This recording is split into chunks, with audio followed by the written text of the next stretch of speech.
जोंनि गेजेराव मोनबेसे रोखोमनि सरकार थायो होनदों माने गुबुन गुबुन हादराव गुबुन गुबुन रोखोमनि सरकार थायो।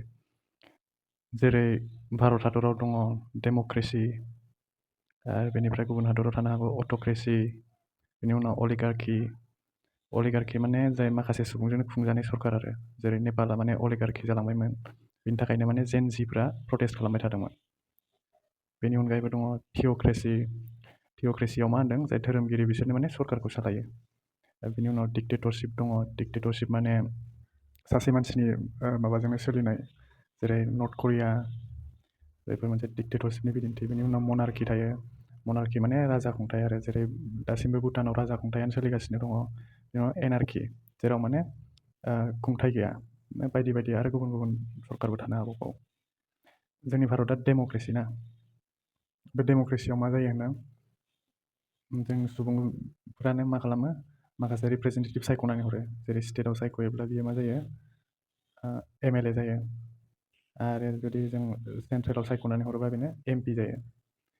जायनि पार्टिया बांसिन MLA सिट मोननो हागोन बिसोरनो मा आसामनि सरकारखौ दायो।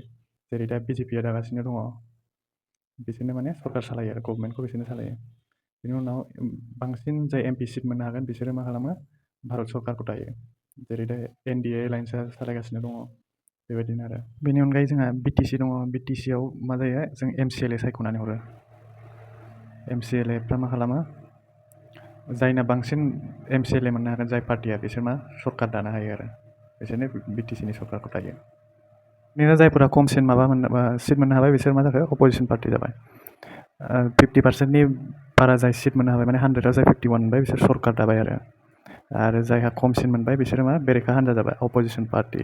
दानिया जों बेयाव मा फोरमायनो नागिरदों अपोजिसन पार्टिनि खामानिया मा, बिसोर मा मावनांगौ बेनि बागैसो जों सावरायनो नागिरदों आरो बेयाव।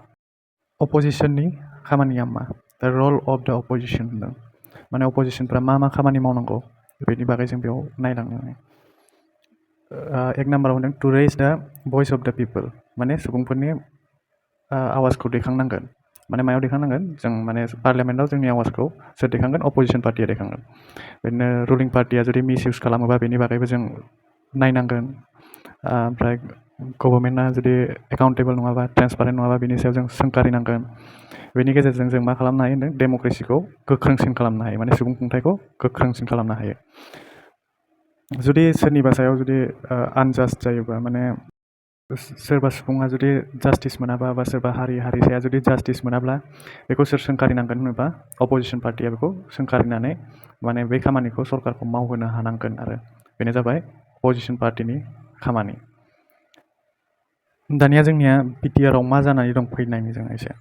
BTRआव मा जादों BPFआ जोंना मा जादों BPF हान्जाया 28टा सिट मोनदों। माने जोंनियाव 40टा सिट दं नालाय बेयाव 28टा सिट मोनदों। जोंनो बेसेबां नांगौ 21 नांगौ आरो 50% बारा जानोबा 21 नांगौ, 21 सिट। बिदिनो BJPआ मोनदों आरो बेयाव 5 सिट आरो UPPLआ मोनदों 7टा सिट। बेयाव BPFआ 28टा सिट मोननाय लोगो लोगो मा जाखो बेयो मोनसे मेजरिटि सरकार दानो हासिगोन, हारसिङैनो सरकार दानो हासिगोन बेयो। माने 50% बारा जाबाय नालाय बेयो हारसिङै सरकार दानो हासिगोन। बिसायख'थियाव BPFआ मोननो हादोंमोन 17टा, UPPLआ मोननो हादोंमोन 12टा आरो BJPजों माखासे गुबुन गुबुन पार्टिजों लोगोसे माने 17टा। बै समाव मा जाबाय BJPजों UPPLजों लोगो नांनानै BTR सरकारखौ सालायदोंमोन आरो 11 आरो 12जों बेसेबां जायो 23 मोनबा मेजरिटि जाहैबाय। बिसोरो मेजरिटि जायोबा सरकारखौ सालायनो हायो आरो बिसोरो लोगो नांनानै सरकारखौ सालायदोंमोन। बै समाव BPFआ मा जाबाय अपोजिसन पार्टि जानानै थाबाय आरो दा मा जाखो UPPLआ खमसिन सिट मोनबाय नालाय UPPL आरो BJPआ अपोजिसन पार्टि जानानै थाबाय आरो। बेबायदिनो जोंनि भारतआवबो मोननै माने एलायन्स दङ, NDA एलायन्स आरो इन्डिया एलायन्स, माने नेशनेल डेम'क्रेटिक एलायन्स आरो इन्डियान नेशनेल डेभेलपमेन्टेल इनक्लुसिभ एलायन्स होनो। रुलिं पार्टियाव दङ NDA एलायन्स, बेयाव BJP, AJP, UPPL बायदि बायदि गुबुन गुबुन हादरसाफोरनिफ्राय गुबुन गुबुन पार्टिफोर दंबावो आरो बेफोरनि मेम्बारफोर दङ MPफोर। बेनि अनगायैबो अपोजिसन पार्टियाव दङ जोंना इन्डिया एलायन्सआव इन्डियान नेशनेल कंग्रेस, TMC आरो गुबुन गुबुन बायदि बायदि हादरसानिफ्राय गुबुन गुबुन मा होनो बेखौ पार्टिफोर दङ, पार्टिनि मेम्बारफोर दङ, माने सुबुंफोरजों सायख'नानै हरजानाय माखासे मेम्बारफोर दङ आरो। जुदि बेरेखा हान्जा गैयाब्ला सुबुं खुंथाया मा जानो हागौ? बेरेखा हान्जा गैयाब्ला मा जागोन होनदों? सुबुं खुंथायाव जुदि बेरेखा हान्जा गैयाब्ला सुबुं खुंथायनि गुदि आखुथायानो थानाय नङा होनदों। माने जेरै brotherhood, freedom of speech, freedom of expression, rule of ल, माखासे रुल्स एन्ड रेगुलेसन दङ जोंहा सुबुं खुंथायाव। बेफोरखौ माने जाय सरकाराव दङ बिसोरो गोसोबायदि बाहायनो हागौ, बे मोनसे। जुदि बिदि जायोब्ला मा सुबुंफोरनि रावखौथ' रावबो खोनासंनाय नङा, होमबा मा जागोन? सरकारा फोथायजाथाव जानाय नङा। सरकारखौ जुदि रावबो सोंखारिग्रा थायाब्ला सरकारा मा एकाउन्टेबल जागोन? मा जोंनि खामानिखौ मावनानै होगोन? बेबायदिनो सुबुंनि रावखौ आयेन आफादाव फोरमायग्रा रावबो थानाय नङा। आरो बेबायदिनो खान्थि आरो खुंथायाबो माने लेहेम जालांगोन आरो गुरै जालांगोन। मोनसेल' पार्टि बा एलायेन्सआव जाय हान्जा थागोन बिसोर माने गावखौनो राजा साननानै लानो हागौ होनदों। माने बिसोरनो माने जोंनो देरसिन, जों जेखौ खालामो बेनो जागोन होननानै सानगोन आरो बेबादिनो जेरै नेपालाव जादों, हिंसा जादों, बेबादिनो सोमावसारनाय जानो हागौ आरो सुबुंफोरा बिग्रायखांनो हागौ आरो सोमावसारनाय जानो हागौ आरो बेनि उनाव नेपालाव जेरैबायदि हिंसा जादोंमोन बेबायदि हिंसा जानानै माने हादरानो बायस्रालांनो हागौ आरो बेनि थाखायनो जोंनाव बेरेखा हान्जानि जोबोद गोनांथि दङ जाहाथे बेफोरबायदि जाथाया जाया। दानिया जाहैबाय इन्डिया एलायेन्सआ मा मावखो? इन्डिया एलायेन्सआ जोंना मा मावखो दासिमाव? बे मोनसे सोंलु जाबाय। इन्डिया एलायेन्सआ दासिमाव माने कर्नाटकआव जानाय भट चोरी माने भट खावदों होननानै बिजेपिखौ एलिगेसन लागायगासिनो आरो राहुल गान्धीया अपोजिसन पार्टिनि लिडार ना, बेयो माने एलिगेसन लागायगासिनो भटआ माने खावजादों होननानै। आरो बिदिनो टेक्स रेजिमखौबो माने टेक्स टाइपखौ सोलायबाय। बेफोरखौ माने राहुल गान्धीखौनो क्रेडिट होदों आरो सुबुंफोरा, माने बिनि सोंखारिनायावनो सरकारा माने टेक्सखौ सोलायदों होननानै। बेबायदिनो जोंनो माने अपोजिसन पार्टिखौ नांथारगौ, माने मोनसे सरकाराव अपोजिसन पार्टिनि गोनांथिया गोबां दङ।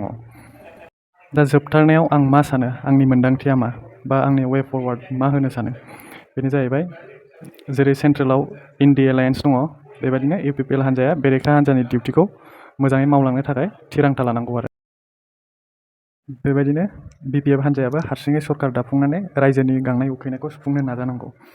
बे बिथिङाव बेरेखा हान्जायाबो थोजासे हेफाजाब होनांगोन आरो मावफुंनो हायाब्ला सरकारखौ सोंखारिनो हानाय गोहो थानांगोन होनदों। माने जुदि सरकाराथ' गावनि गोसो बायदि मावनोबो हागौ ना मालाबा, बेखौ जों माने सोंखारिनानै माने माबोरै सुबुंफोरनि थाखाय बे सरकारा खामानि होथावथाव बेखौ माने मावहोनो हानांगोन आरो जोंनोथ' इयुथफोरनो मा नांगौ जोंनो दा मोजाङै मोजां साख्रि नांगौ, उइदाउट कारापसन जोंनो माने साख्रि मोननांगौ, बा जोंनि एरियाया डेभेलप जानांगौ, स्कुल कलेज गायसननांगौ, स्कुल कलेज जानांगौ। जोबथारनायाव बेखौनो मिजिंथिबायदि सरकारजों लोगोसे अपोजिसन पार्टियाबो जाहाथे गावबा गावनि खामानिखौ मोजाङै मोजां मावलाङो आरो सुबुं जौगाथायनि थाखाय बा बिटिआर जौगानायनि थाखाय बयबो खौसेयै हाबा मावो। भिडिअखौबो एसेयावनो दोनथ'नाय जाबाय। गोजोन्थों। आरो मोजां मोनोबा चेनेलखौ साबस्क्राइब खालामनानै होदो आरो लाइक खालामनानै होबानो जाबाय आरो